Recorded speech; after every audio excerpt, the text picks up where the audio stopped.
This episode may contain explicit language. How do you talk about news with your kids? I was like, oh, that's so hard. I haven't conveyed the vision of what I know America can be. Walking into 2026, I think more as a parent, I really need to work on these anxiety-induced shoot from the hip parenting that sometimes I tend to do. I kind of always assume my kids are getting their information from the person I dislike the most at school. I have zero control. And so the only thing I can do is really talk to them about values, try to live those as much as possible. I think what y'all are saying is so helpful. It's like there's no way to avoid the dumpster fire. This is going to be their world, right? So the point is to give them the tools to be in that world.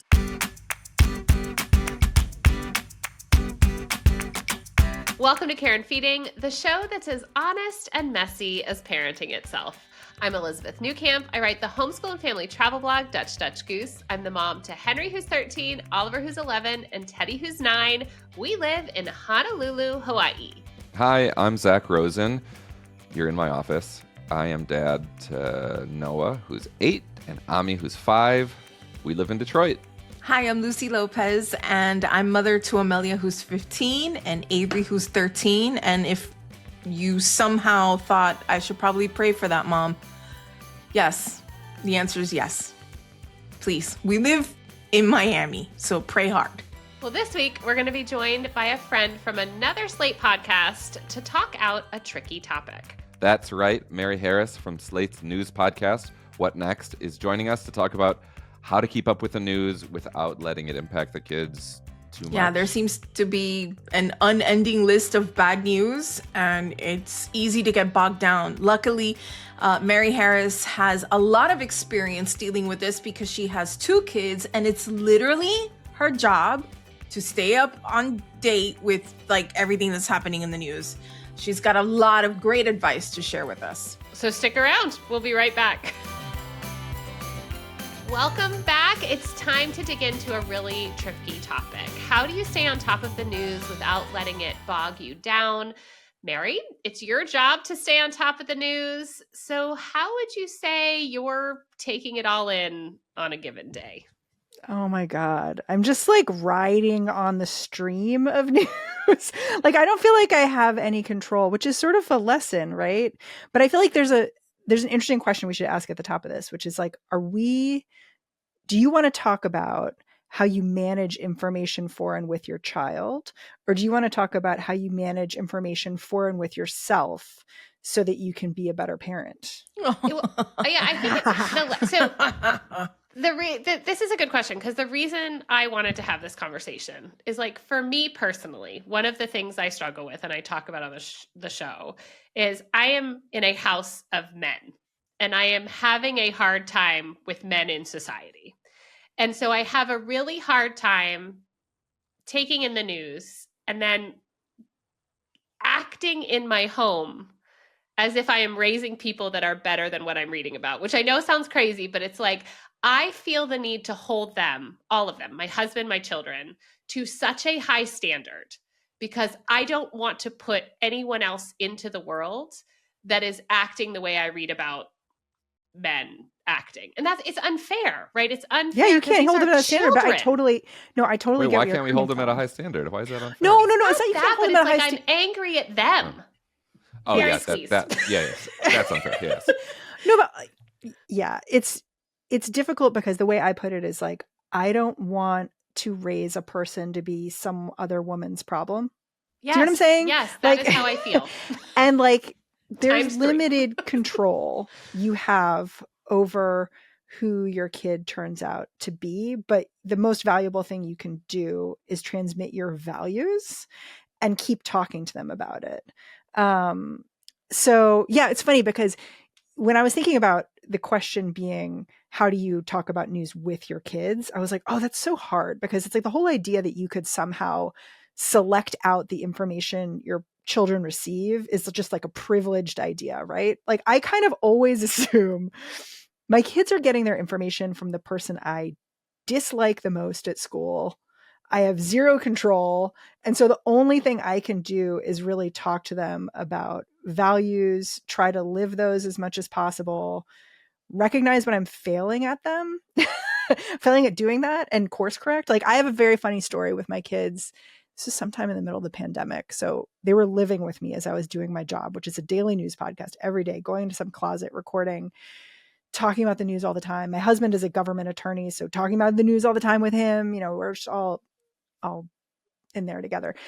So my husband had them do a Mother's Day video for me, which was like, wish your mother happy Mother's Day and like tell them what you love about her, blah, blah, blah, blah. And it was very sweet, but their messages were such an indictment of like who I was being as a parent at that moment, because the messages were like, Mom, you're great. You work so hard. And I was like, oh, like knife to the heart.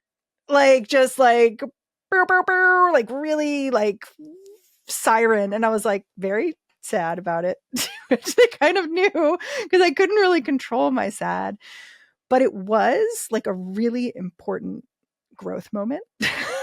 Being like, they should be able to say more about you than that. What are you going to do to kind of not live as that person in their head? And I like to think I've done some of that, still working on it. I don't know. Yeah, I realized, so this weekend, one of the things we did was we went to lay wreaths at the Punch Bowl National Cemetery. My husband's in the Air Force. And as we were driving up in the car, the kids were like, but I thought we were mad at this country. And I was like, oh, like, yes, but I also believe in these, like, I realize that I have done a really good job of conveying to them the things that I don't like and I want us to do better to fix. But what I haven't done, and then upon reflection, like, part of the reason why I think this is so important is I haven't conveyed the like vision of what I know America can be, or the idea that we can exist and both be proud of things and also want further change, right? So to say like, well, we're going to lay these wreaths at the graves of all of these World War II like soldiers. And that is really important because what we believe is that we are a country that fights for the freedom of everyone and for equity and for this. And sometimes we are not living up to our own, and that makes us sad, but like in many instances we were those people, and then they're like, but I thought war was bad. It's like, yes, that too. But just like the complicatedness of it. And then I think I internalize it to feel like, well, I'm not doing a good job. And is that because I'm like taking in too much of the news? But then if I pull, so then I'm like, okay, I'll take in less news, right? But then I feel like a bad person because I'm able to be like, well, this doesn't affect me. Mary, help. So something, I try to like take my kids to experiences that I think will like deepen their relationship with information. And sometimes that really works and sometimes it just doesn't. So, okay, that was a really vague way of putting it. I took my 11-year-old to a book talk that Jason Reynolds gave at the Brooklyn Public Library back in November. I don't know if anyone's familiar with Jason Reynolds, but he's sort of like a beloved children's author for YA middle grades. He has beautiful use of language for kids. Like he gets dialogue really well. He's Black. A lot of his stories are quite Black, but they're universal. What I feel like he's really unlocked is the fact that like every kid in middle school feels like they don't fit in. And so like it's a time when you can tell stories about feeling like you don't fit in and have them feel very universal and at the same time like very specific to various cultures. You know what I mean? Anyway, so I took her to this book event. And what he did is he really like transmitted a lot about how to be a person and receive information. Like the first thing he said at this talk was, I've been thinking a lot about whales. And I was like, where's this going? What's happening here? And but he really landed it. He was like, I've been thinking about whales because whales breathe air. They're not supposed to breathe water. Like they really shouldn't be existing in the ocean. And yet they do. And he's like, I see this as like a lesson. You can live in a hostile environment as long as you're getting the air you need to survive. And it was this very beautiful sentiment. He like compared it to a character in one of his books where he's like, this coach character is in my book. Like he's coaching kids on a track team. And like at some point he won a medal, but his dad stole his medal and sold it for money. So he's like, I think of that character as like, he can exist in kind of this hostile environment, which even he like sees the pluses, and like his dad did something awful to him, but he still loves his dad.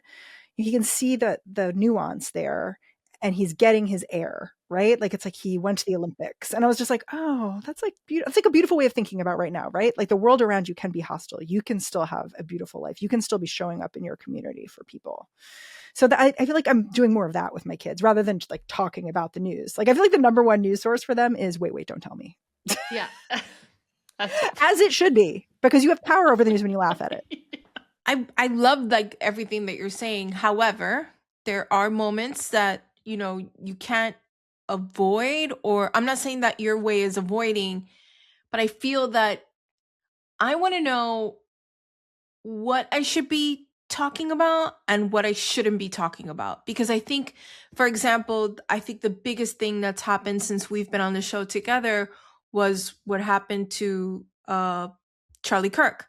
And I was very careful about what we said on the show, and obviously what I said to my children that day, you know, because I knew by the time my kids got home, they had seen something already. Like I just knew it. And I didn't know exactly Weren't what to they talk texting about. you about it too? I feel like they and texted you. No, my daughter was texting me like, who is this person and what happened? And we leaned more into our faith on how to have this conversation. But like what happened just a few days ago in Australia on Bondi Beach, those are situations that happen that am I talking about it? What's like the number one thing I should be speaking about? Did your girls find out about it? Did they know about it? Yeah, Amelia did. You know, she's in high school. She takes ACE General Paper, and like every Monday they sit down, pick out like the hottest topic that's happening in the news, and they write about it. And it's for a grade. So she was like, let's just like, I feel like TVs are on, screens are on, it's not an era where you can pretend that if your kids are out in the world, the information is out there too. I guess my question for you, Mary, is like, I mean, I personally don't need a website from you, but I just want to know, like, how do you break down what you see for your 11-year-old? Like, where do you start that conversation? I think I start with questions most of the time. Like I want to know what they know or what they think they know, because sometimes they only know part of it. Sometimes they know way more than me. Like my son, who's now 17, was the first person to tell me about Andrew Tate. Right? He was like, Mom, I'm seeing these videos. This guy's such a like misogynist. You got to watch this. I was like, whatever. But then I was like, oh crap, you like told me 6 months earlier than anyone in my circle knew. So it's in some ways they're like, they can be canaries, you know, like burp, burp, burp, here's over here. So I'm constantly asking questions and asking them like, what do you know about this? I use the Mr. Rogers rule a lot, like the look for the helpers rule. I think the hard thing about this moment is I think you get to a dangerous place when you transmit helplessness to kids. Do you know what I mean? Both for like them in their like fragile ego now, but then also growing up. I just feel like you can't give them a false sense of security. I don't think that that's reasonable. But, you know, like I remember right after one of the elections, one of my good friends talking to my 11-year-old, because my 11-year-old, her reaction when Trump was elected the second time, because it was the first time she was really aware of it, she sat at the counter and she did math. And I was like, what are you doing? And she was doing 365 times 4. And she was trying to figure out how many days there would be in his administration. So she like count them down like a prisoner. But I was like, that's actually very functional. Do you know what I mean? Like in some ways that's like making this manageable. And I think so I ask a lot of questions like, what do you know about this? What do I know about this? How do our stories and what we're hearing, how does that compare and match up? And what do you know that I don't know? And what do I know that you don't know? And then like, what do you think about it? And I just encourage a lot of like, what do you think about it? So when my younger kid was little, it was when, do you guys remember that really, really intense photo of a migrant child that was in the New York Times? Like she's screaming, she's like, ah, and like her parents, I think, were being separated from her. Our daycare provider at the time, who is amazing, she printed out that photo, huge, for a bunch of 4-year-olds. She didn't give them any context. She just said, what do you think this child needs? What do you think they need? And she put their answers on the poster board. Ugh. So it's like she knew they were going to see this image, Yeah. and she wanted to give them a framework for thinking about it. And what I love about that is it's an empowering framework, right? It's like, how can I help? How could you help? What would this person need? And I think about that so much, because I really feel like what we're looking at right now in the country is this like seesaw of like empathy and fear, where like most people are pretty empathetic, but like fear just like swamps that, and you cannot be empathetic when you're fearful. It makes you feel helpless. Like, I love too what you're talking about, because fundamentally, I think what we all want to teach our children to do are be the helpers. Yes. And some of the problems feel so big. It's like, but how do we help? So this idea of just saying like, look at this picture. What does this person need? It's like when you start thinking like, oh, they need friendship, or they need food, or they need a hug. Like, those are things we can do. Maybe not to this job, right? But like, yes, it's actually like a I lot of control my smaller own problems. fear, Yeah. and I can make other people feel safe. And like that is really important. And I know those are kind of like big airy fairy ideas, but I do think like this, starting with the questions of like, what have you heard? Here's what I've heard. Here's how I think about it. How do you think about it? Because also you're going to have different ideas than your kids. Like my kid knew about Charlie Kirk also right away, had seen all of the videos. But it was this weird thing where his feed was full of Charlie Kirk. He's not because he's like a fan, but just because he's a 17-year-old male in the country, and his feed is full of it, white male to be clear, in the country. So his feed is full of it. And so it's like he had this weird relationship where he's like, I don't love this guy, but this guy was familiar in the way that like the woman in the progressive ads is familiar. Like what, it's like someone who exists in your life. And so I felt like I did have to talk to him about it. And we still talk about stuff like that. Like, should we be debating each other in this way? What's, all that sort of stuff.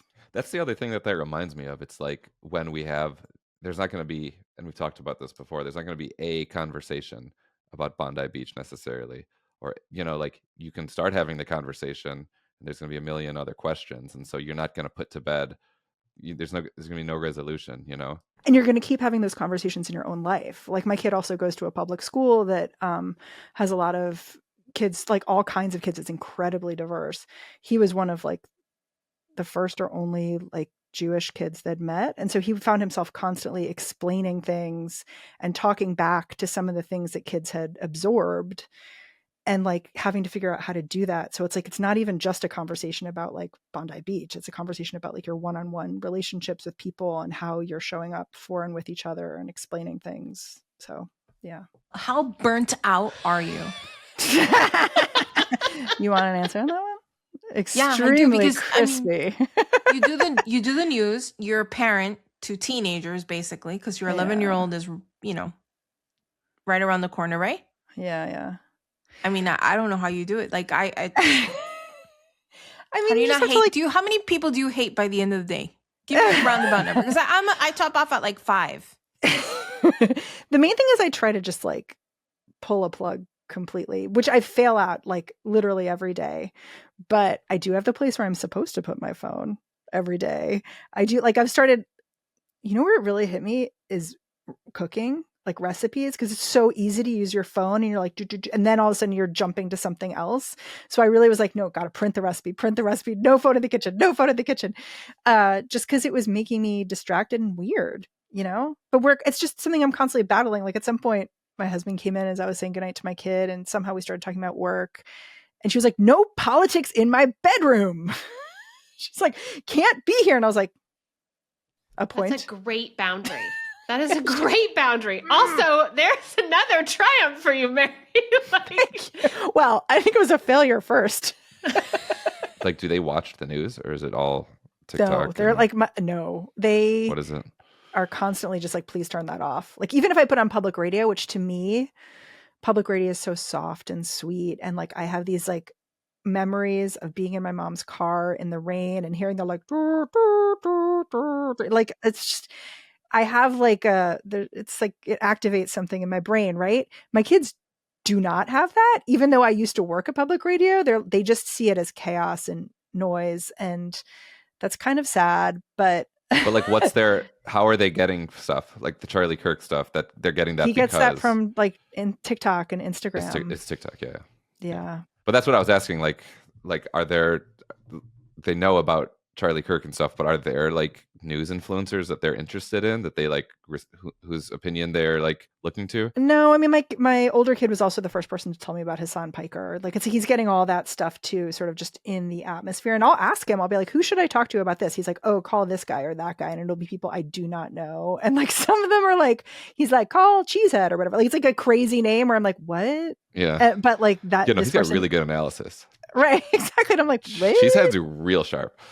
He's sharp cheddar. Yeah. I do think that plays into part of the reason why this is so difficult too, is because we're operating in such different landscapes. Because I find that, I mean, of course, Henry's 13, and because we're homeschooled, like it's just sort of a different landscape. But he also, I think, just what he gets online and from his friends and what they're talking about is coming from such different sources than how we got news or our idea of news, that you would like go out and get it. Because he also will often say to me, basically, like, just don't go like because if I read about something, it's like, I will go Google it, right? To like try to read more or understand it. And he's sort of like, why are you doing like that is what's causing the problem. But to me, it's like, I want to have the information to understand it. So also figuring out like, where are they and how much do they need to understand in the same way that I understand, right? Like, I don't want them to ignore the problems, but also they might have some healthier boundaries. And how much is our current issue a result of kind of the 24-hour news cycle, right? Like that we are ramping up on things that are sometimes not real things. And then sometimes I'm mad because I feel like we're underselling things that are actual problems. Yeah. I mean, I agree with that. I think the thing I've become more aware of in the last year is just, and I keep trying to talk to my older kid about, is how tilted the coverage he's getting is, but how that's not visible even to him. So like, he applied to college this year. So the algorithm definitely knew that. It's feeding him all sorts of stuff to make him anxious about the college admissions process all the time, just right into his feed. You know, and like, I'm lucky he's sharing this stuff with me, right? He's like, Mom, I saw this, Mom, I saw that. He sent me this video at some point that I was like, someone should write about this, because it's the microcosm of what our problem is right now with news. It was this influencer who, right after the Trump administration had sent a letter to a bunch of colleges basically saying, if you want us to continue funding you, you need to abide by these rules. And it was like stuff about admissions and stuff about what kind of faculty they platform, stuff like that. So it was like these like 9 rules. And it came out on a Thursday or Friday. Instantly, one of his college influencer people, like, I don't know if he follows them or if they was just stuffed into his feed or whatever, had a video within like 3 hours that was like, let me tell you what this means for your college admissions, and like talking straight to camera. And he was like, Mom, X, like, look at this. And I was like, Leo, I was like, dude, this is not true. What he's saying is not true. I was like, there's no agreement here. No one has signed on to this. So this isn't going to affect college admissions. I was like, this person is acting as if this is a done deal. That's a problem, because it's essentially doing the administration's work for it by assuming the work here is done. The work is not done. This is now going to go to court. And like, he's pretending like he knows something. He's doing it in a very appealing package. It's like incredibly, consumable. But this news snack is actually terrible for you for a lot of reasons. It's activating your anxiety. It's giving you untrue information. The information is sort of true. It feels like truth. You know what I mean? And I was like, oh, how do I fight this? Because my kid's a pretty savvy news consumer, but this is something that he got and that totally activated him enough that he sent it to me. No, and the fact that you could probably find out if that influencer was hired by the administration to create that video and they're getting paid for it. Yep. And a crazy amount of money. Those are things that I'm constantly reminding my daughters, like, what you see on the internet, I don't care. It is 100% not true. Show it to me. I will tell you. I'll show you if it's real or not. It seems to me the thing, like as parents, that we can take away, though, hearing both of your stories, is that if we're at a place where we can be in dialogue with our kids about these things and saying, thanks for sharing this, let's dig into this together. You know, like this, from in my experience in the world, like this is why this doesn't make sense. Like this just came out. There's no way, like colleges haven't even had time to react. You know, like we would need to see what they're doing. Like having those kind of, that dialogue with our kids is what helps them build that media literacy, right? Like to say, and in some, I feel like sometimes I have to say to particularly Henry, like, I don't really know either. This just isn't passing the gut check. So like, let's talk this through together.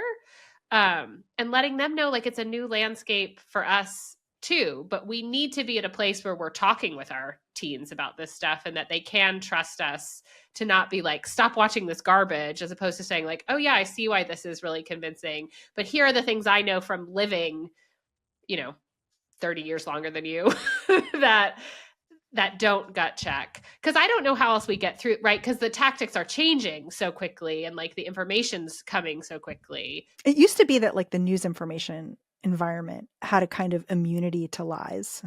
Yes, like we could be like, okay, this is from a real source. They have fact checked, they have done this, they have, right? But we don't. So it's like we have to build up that immunity in our children about, learning what is actually true. And it has to come from them. That's the thing. Like there's not even a place to necessarily go check because everything is biased some way, that it's like we just have to build up hey, this doesn't sit. Let's check a bunch of stuff till it sits with you.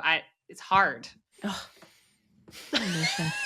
Sorry. I don't know. Listen.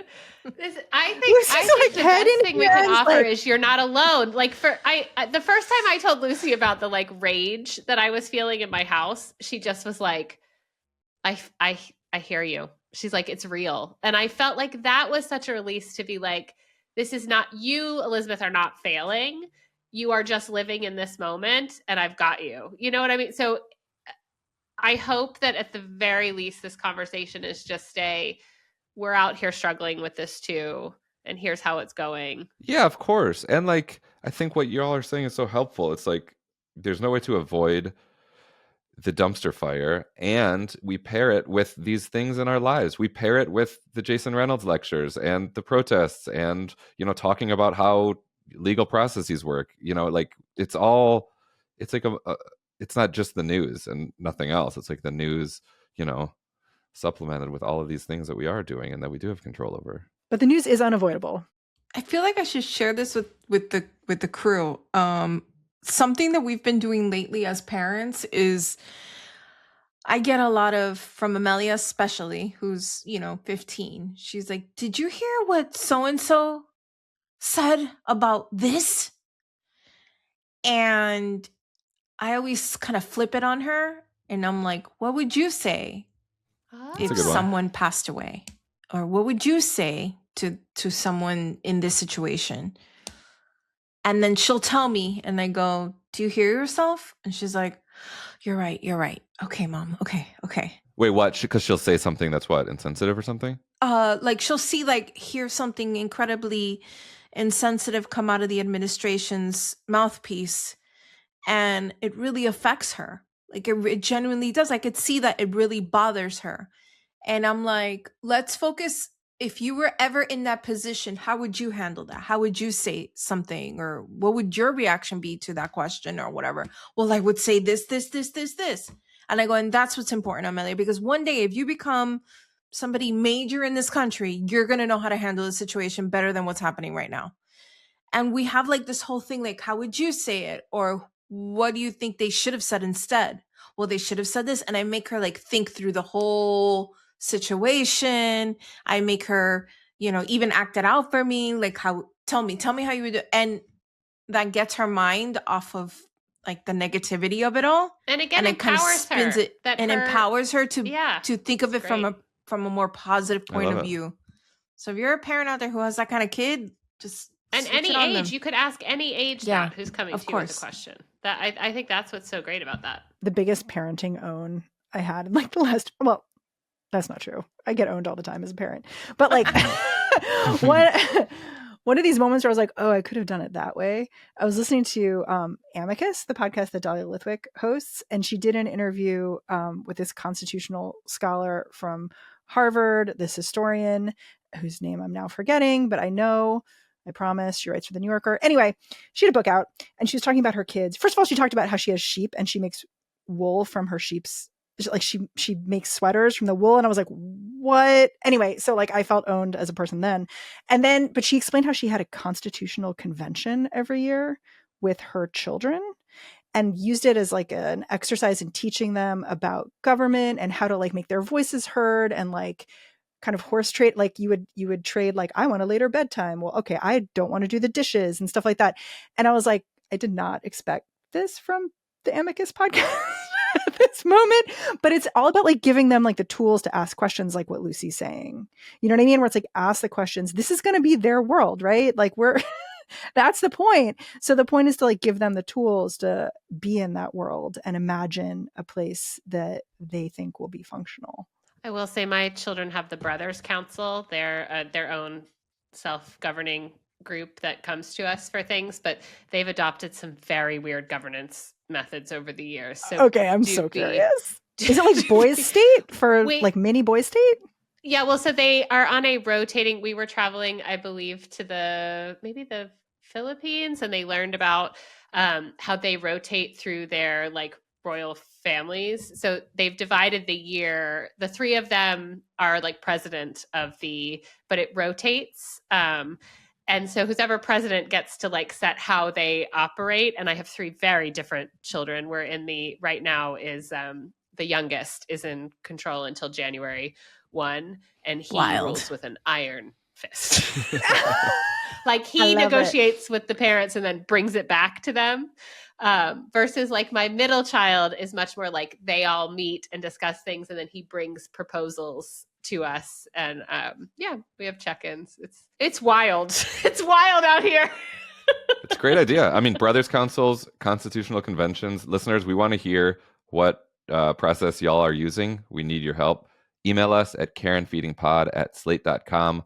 Join the conversation in the Slate Parenting Facebook group or call us anytime. Leave us a voicemail, 646-357-9318. Mary, thank you so much. This was very helpful. Oh, I'm so glad. Thank you so much for having me. Thanks for sharing with us your triumph and some of your fails. Mary, before we go, where else can people find you? Oh, they can find me on Blue Sky. I'm at Mary Harris. And they can always find my podcast, What Next, wherever they listen.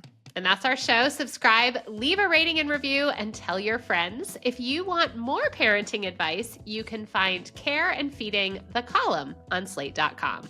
This episode of Care and Feeding is produced by Cheyna Roth. Micah Phillips is our video producer. Mia Lobel is executive director of podcasts for Slate. And Ben Richmond is senior director of podcast operation. For Zak Rosen and Lucy Lopez, I'm Elizabeth Newcamp. Thanks for listening. If you want more no-nonsense advice about parenting, relationships, money, and everything else life throws your way, sign up for the Slate Advice newsletter. A special thanks to our Slate Plus members. If you haven't already, consider joining. Slate Plus members get unlimited access to all of Slate's journalism and help support our independent reporting.